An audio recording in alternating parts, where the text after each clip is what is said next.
You may want to grab a snack, because this one is not as clear-cut as you may think.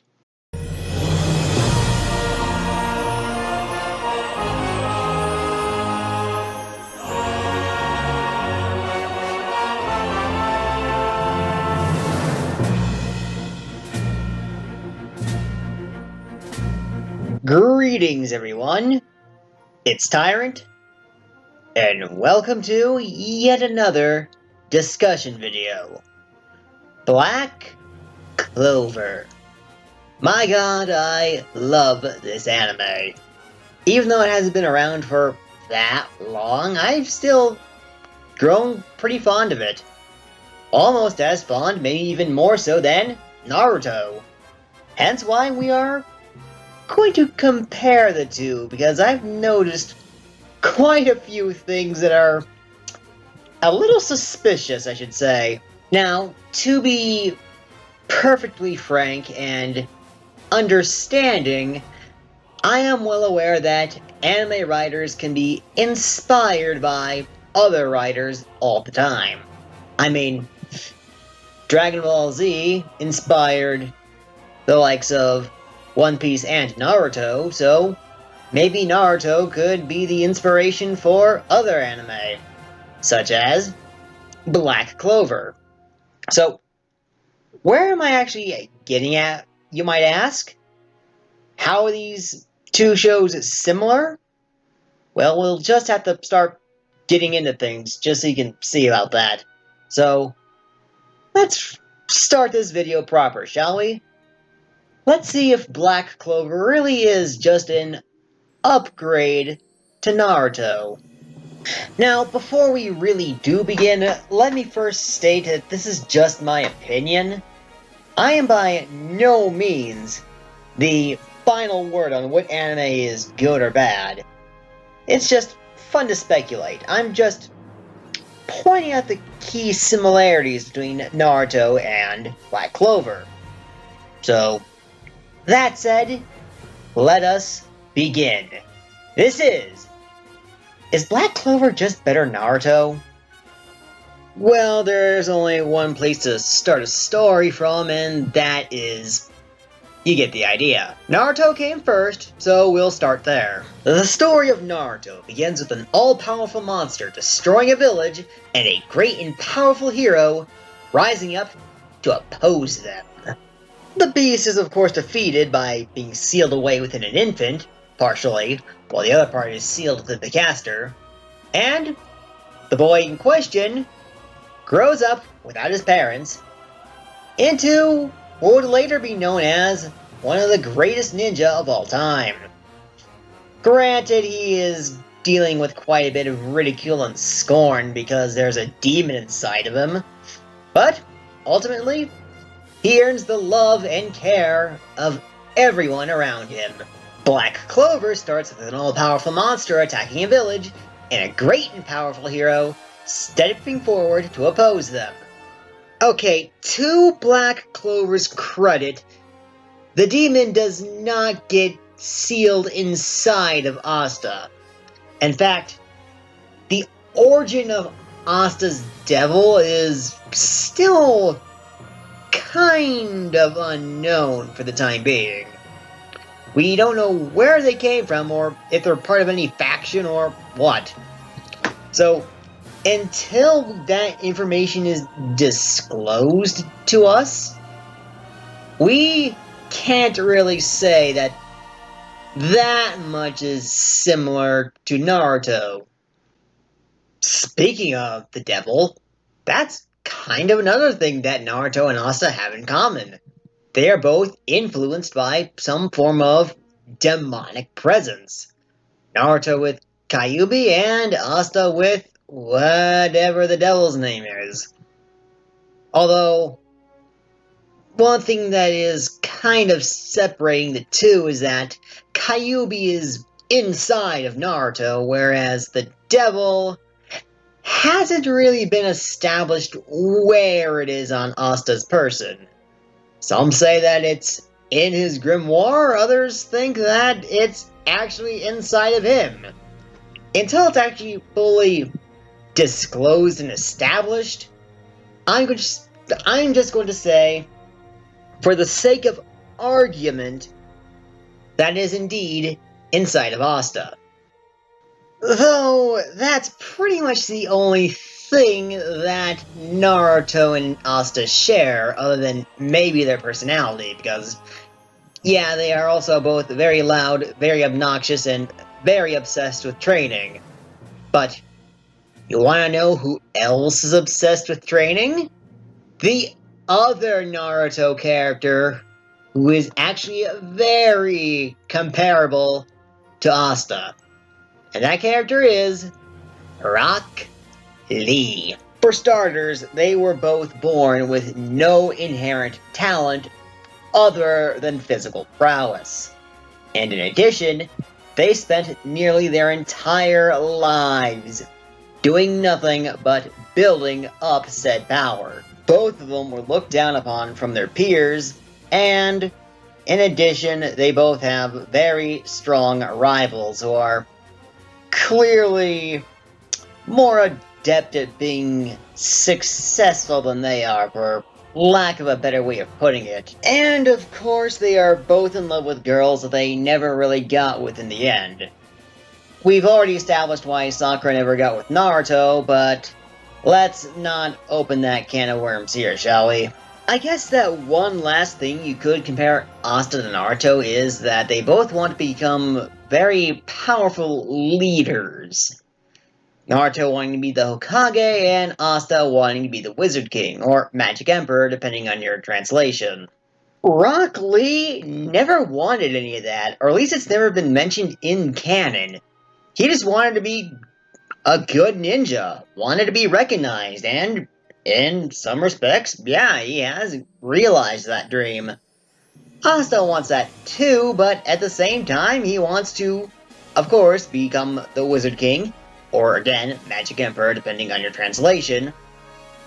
And it's not so much to prove that he can be the very best, but also to help other people. Naruto's kind of selfish in that regard, if you really think about it. But Asta's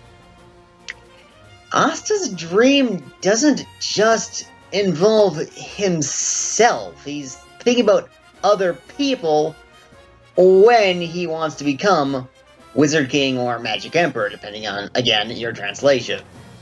Now, Asta is not the only one with this goal, however. There's also Fuegoleon, Leo, Yuno, and even Noelle. And that's just at the time being.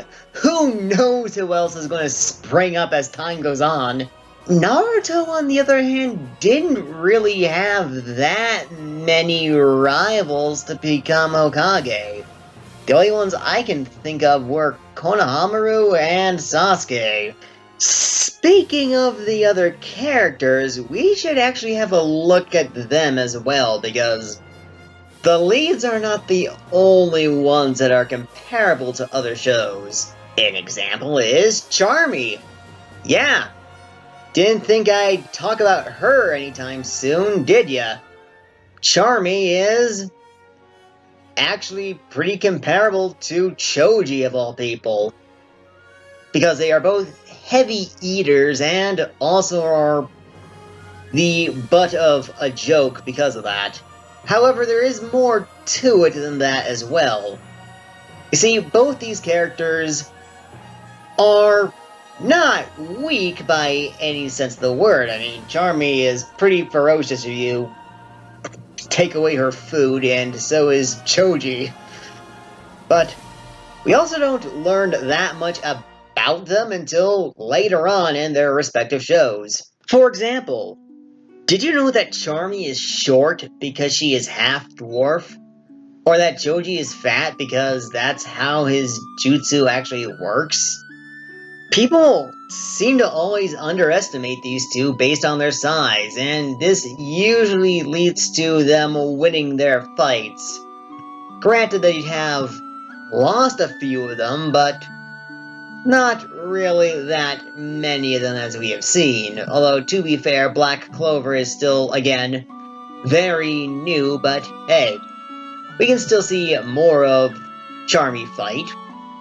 I mean, who knows? We'll just have to see in the future, but for the time being, yeah. I'm gonna stand by the notion that Charmy and Choji are very similar to some regard. People compare Mimosa a lot to Hinata, and I do see that. I've mentioned that in a previous video, but to be perfectly honest, I think that Mimosa is everything Hinata should have been. Let me explain things for a little bit, and this is where things are going to get a little bit ranty. Alright, Naruto fans, keyboards out. No, seriously, keyboards out right now. You're going to want them ready for what I'm about to say. I fucking hate Hinata Hyuga. Fucking hate her to my very core. Hinata Hyuga is the quote-unquote shy girl of the Naruto franchise.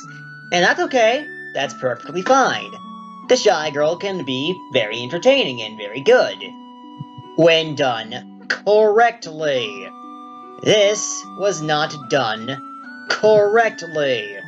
Hinata Hyuga is easily the weakest character in all of Naruto. Bar fucking none. She is the weakest. And she could have done anything to get stronger. Train. Make new jutsu with her capabilities. Anything at all. But she didn't. And that's part of the reason why I don't like her at all. She just doesn't do anything about her problems. Instead, she just keeps being weak and in the way. Not only is Hinata very weak, she's also very, very stupid as well. Like during the pain fight, she just jumped in there and just stood in front of Pain, confessed her love to Naruto, and then got her ass beaten into the ground. She did not do anything in the anime, in the manga. So, if you didn't read the manga and only watched the anime, I fucking pity you. I honestly pity you. If you are a fan of Hinata and thought that was cool, because that did not happen. So as far as I'm concerned, that contribution in the anime isn't canon. Because it didn't happen in the manga at all. She just got her ass beaten into the dirt. She didn't have any plan. She didn't put up any fight. She just got in the way, like she does all the fucking time. Hinata is selfish. She says that she uses Naruto to help boost her confidence. Okay, there's nothing wrong with that. Nothing wrong with having a role model in life, but only if you do so to not only improve yourself, but also to help improve the lives of others. Hinata doesn't do that. Instead, she just watches Naruto from afar, and whenever he gets bullied or beat down into the ground, she doesn't do a single damn thing. Even back when she was just a child, she would do the exact same thing. Even when Naruto stood up for her, she would do the exact same thing. I mean, come on, even Sakura Haruno and Ino Yamanaka had more spine than this. Hanabi is stronger than Hinata, and I also get more invested in what she's up to. And we barely even see her at all! Yes, frickin' Hanabi! I bet you forgot that Hinata even had a sister. And all that is just to start. If I kept on going, I'd be here longer than I would like to be, and this video is already going to be a long one, so point being is, Hinata is just riddled with problems that Mimosa does not have. Speaking of Mimosa, let's talk about her at long last, because I need something more relaxing to calm down after ranting about the most useless and annoying character in all of Naruto.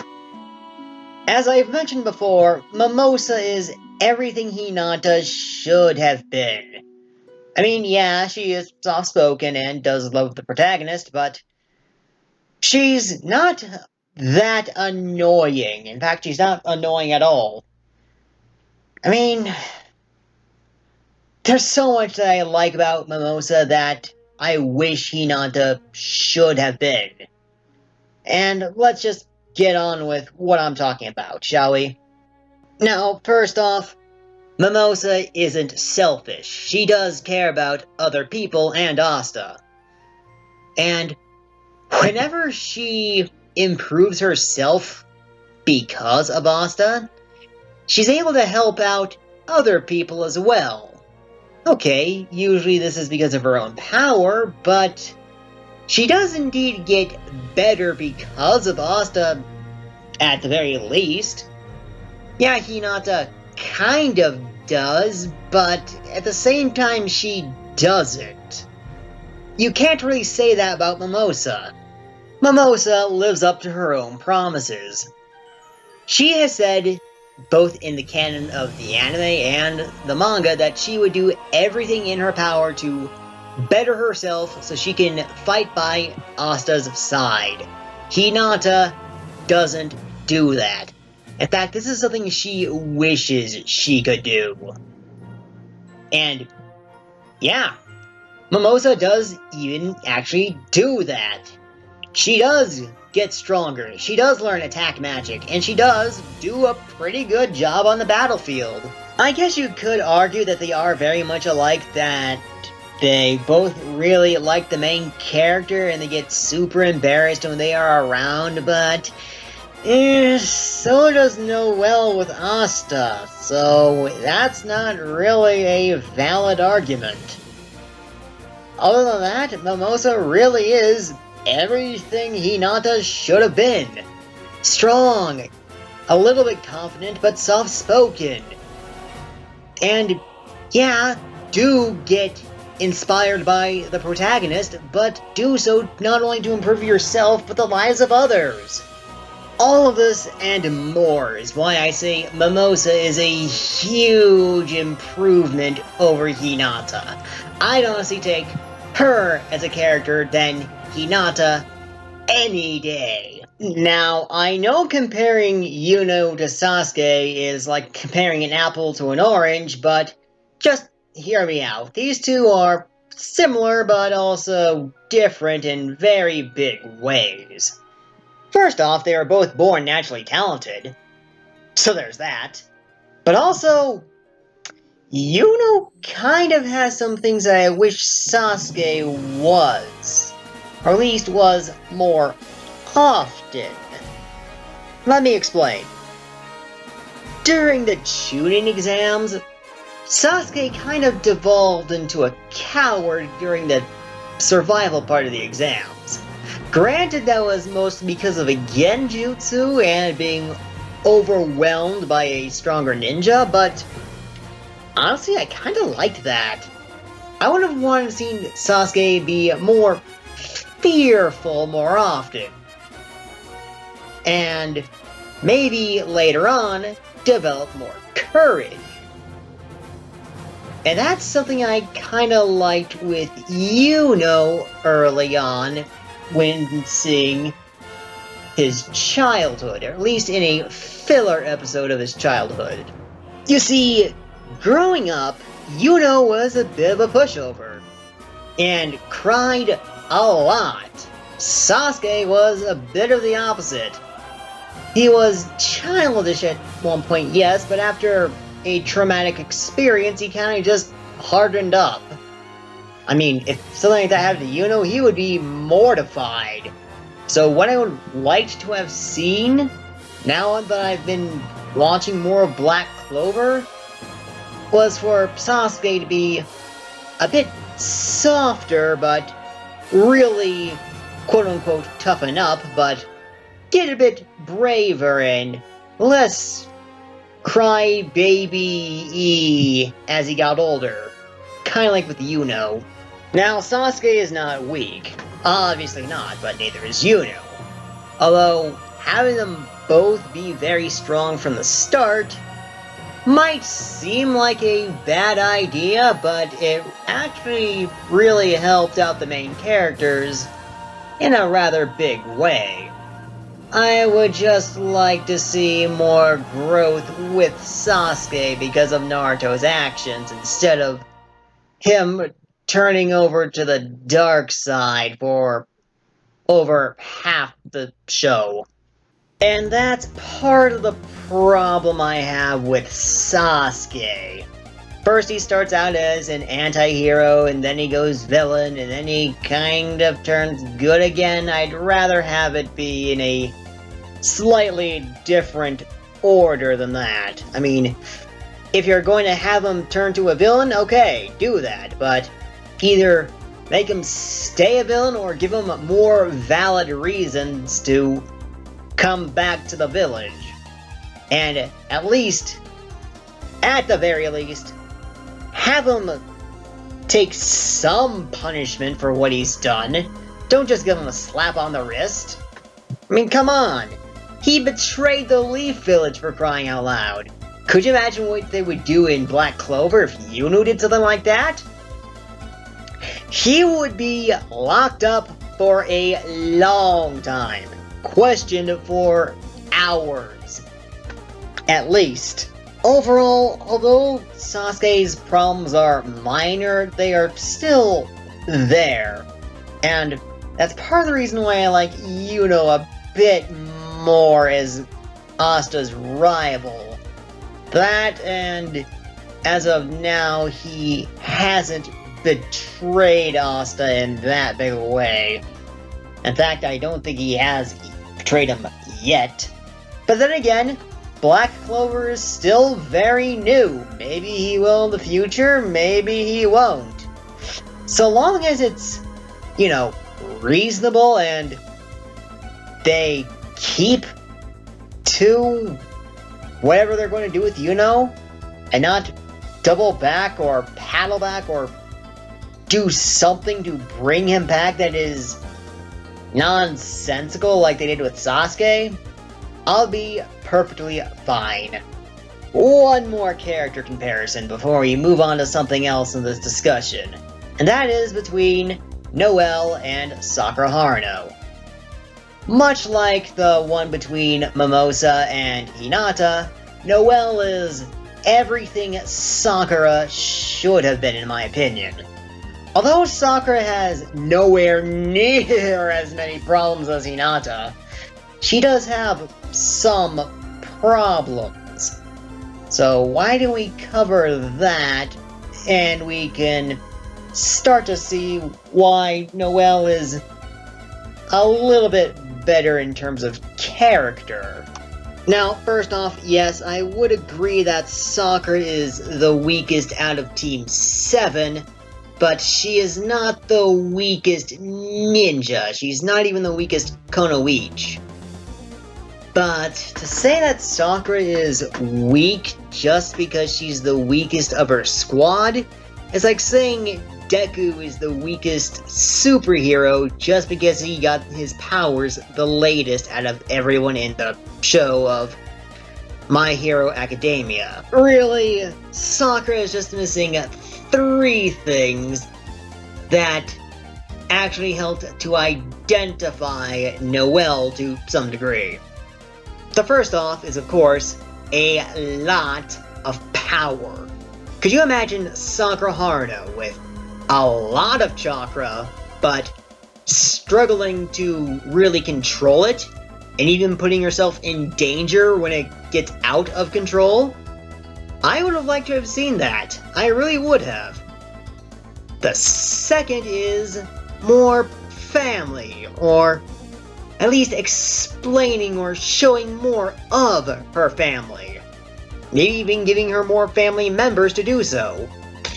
We gotta remember that Noelle's family pretty much bullied her whole life even, just because she couldn't control her magic power, and because her siblings were very close to their mother, and their mother died giving birth to Noelle, so yeah, they kinda had to look down on her. But Sakura is an only child, she doesn't really have to worry about that. I would have liked to see maybe something different about that. Having siblings that look down on her because of her lack of control of her ability would have been nice, and it would have been even cooler to see Naruto stand up for her. Which leads me to the final thing that Sakura should have had that Noelle does. Romantic feelings for the main character. Yes, Sakura did like Naruto, but she didn't really start to develop those strong feelings till it was too late. As in, when Kishimoto decided to fuck up the story for good.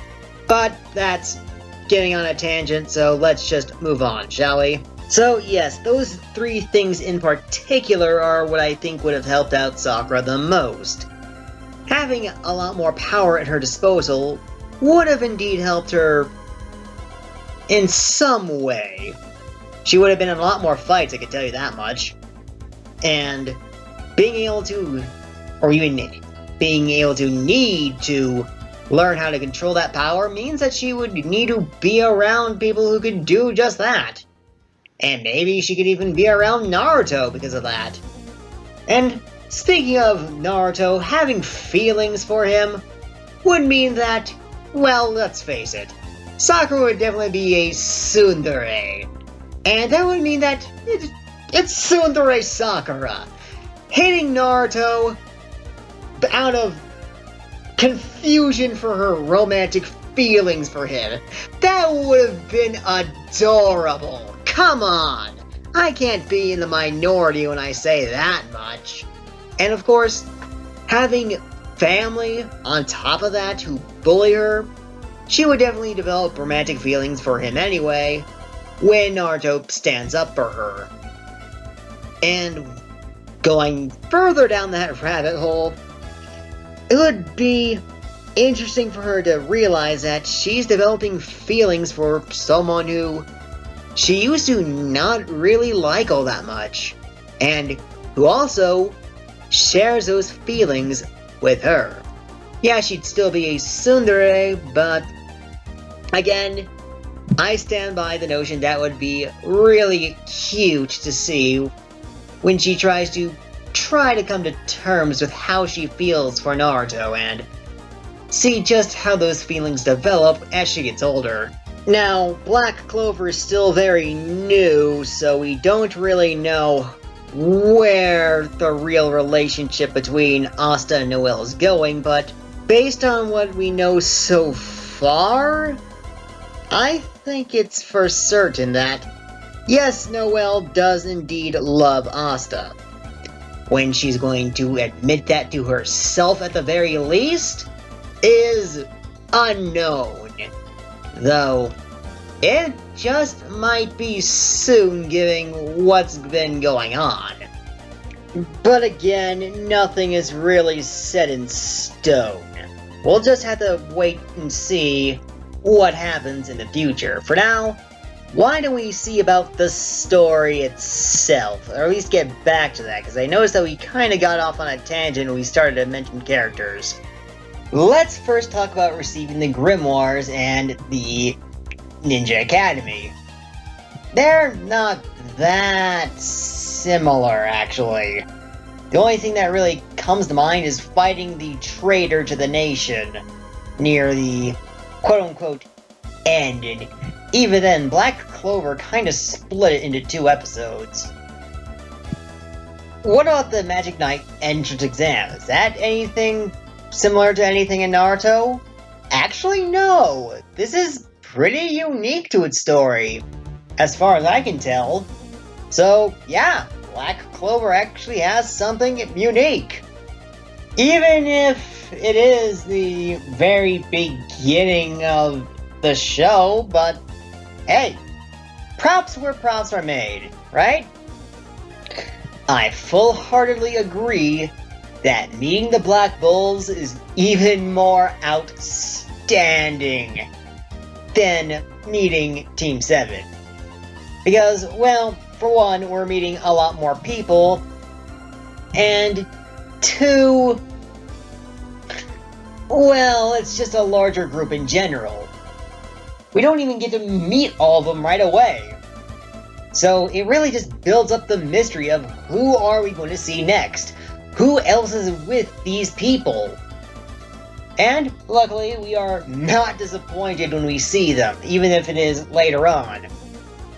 And of course, meeting Noelle is, I admit, a little bit better than meeting Sakura for the first time, or at least her true introduction is interesting. But doesn't really hold much of a candle to meeting Noelle. I can, however, say that the first mission of Asta and Noelle is pretty similar to the C-rank mission of Team 7. You know, they go on a mission that is supposed to be something easy-ish, but turns out it's going to be a nightmare of a mission that could end up getting everyone killed. But ultimately, they come out alive and even get somewhat greatly rewarded for it. I will, however, say that the Holy Magic Knight's exam is pretty comparable to the Chunin exams. It's just kind of what it should have been. A bit shorter and more combat-oriented. And of course, it did introduce us to kind of what Kabuto should have been. That is, well, Zora. But we've compared characters enough, so we'll talk about that maybe some other day. Maybe I'll leave a poll about that. Should I make another video about comparing Black Clover to Naruto? Let me know. Now, what about the search for Tsunade in Naruto? Is that comparable to anything in Black Clover? Well, kind of. We kinda need to go back in time to when Asta kinda screwed up his arms and needs to find a healer to fix them. The Black Bulls need to find the Queen of Witches, who is a very powerful healer. And I guess she could be comparable to Tsunade in that regard, but yeah, she's not that similar at all, other than that. But still, they need to find a healer to fix someone who is badly injured and get someone back into the fight. So, kinda similar, but I honestly like the Witch Forest arc better than the Search for Tsunade arc in Naruto. And that's kinda disappointing, because that arc gave us the Rasengan. But at the same time, the Forest of Witches arc did give us Black Asta, so win? I don't know. Anyway, let's move on to... Actually, no. That's pretty much all I really wanted to cover. So let's put it to rest for the time being. Is Black Clover a better version of Naruto? Well, if you ask me,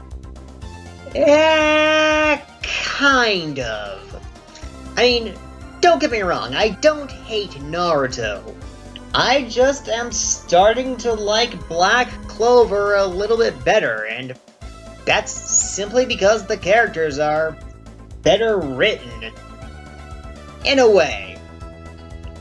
But, again, Black Clover is still very new, so maybe things will change, and maybe it'll balance things out, who knows. Anyway, that's going to be it for this video. Thank you all for watching. Be sure to like, subscribe, and click that bell icon for more. Also, be sure to check out my Patreon if you haven't already. My name is TimerTex, and I'll see you all next time.